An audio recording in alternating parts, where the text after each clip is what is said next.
In this video, we are going to paint a mandarin using the controlled wet on wet technique. I start by sketching an oval shape for the mandarin, and at the top I make a small indentation where the stem is attached. I don't want you to worry about making it perfectly symmetrical because mandarins naturally vary in shape. You can see I'm painting the entire mandarin with a light value of Gamboge yellow.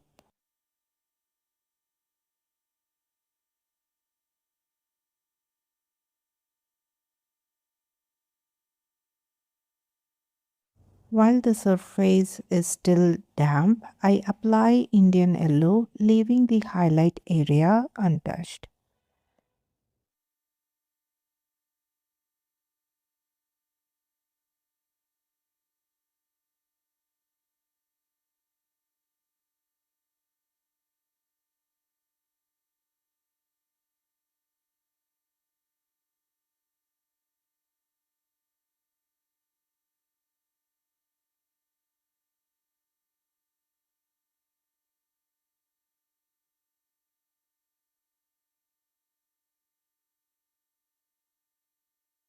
Next, I mix Indian yellow with vermilion hue to create a warm orange and apply it to the center of the mandarin, just as in the reference image.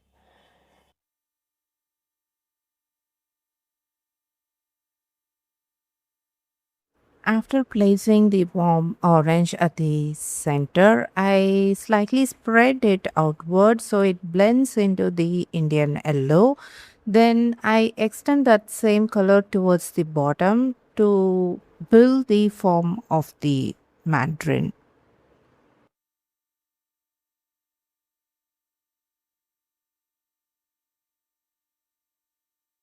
To the warm orange that is already on my palette, I add a small amount of cobalt blue to create a muted brown, and I use this mix to paint the shadow areas on the mandarin. That is, I'm adding it near the top, along the bottom, and where the leaf creates a cast shadow on the fruit. In this painting, we are using controlled wet on wet technique. It means that the paper is damp enough for the colors to blend naturally, but not so wet that they spread everywhere.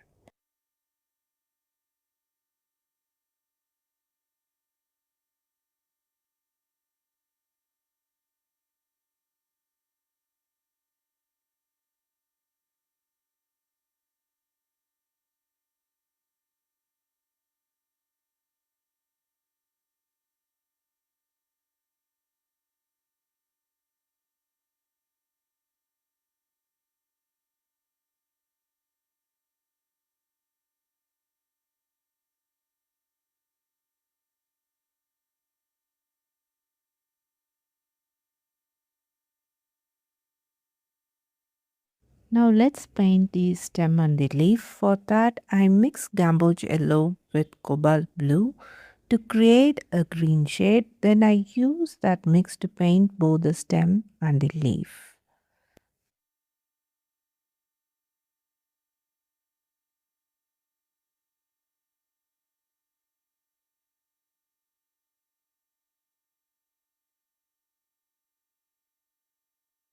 Next, I add more cobalt blue to the green mix and I create a darker shade which I use to paint the darkest areas of the stem and the leaf.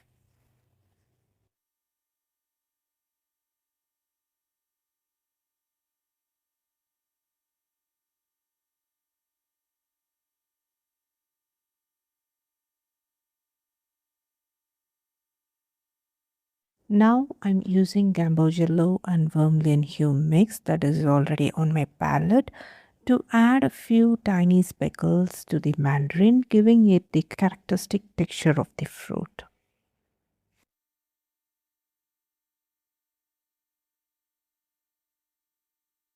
Next, I paint the cat shadow with cobalt blue and soften the edges using a clean damp brush.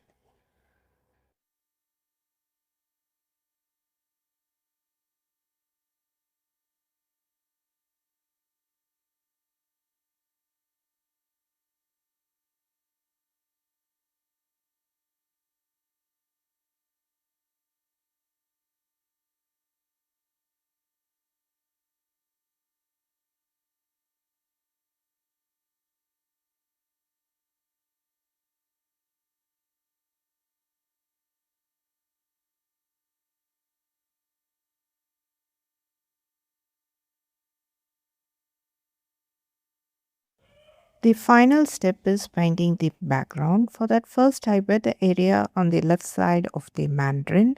Then I apply cobalt blue to create the background. After that, I elevate my sketchbook so the pigment flows naturally, creating a smooth, soft background. And with that, our painting is done. I hope you enjoyed watching this video and learned something new as well. If you found it helpful, please give it a thumbs up and subscribe to my channel for more watercolor painting content. See you in my next video. Until then, take care and bye bye from Prema.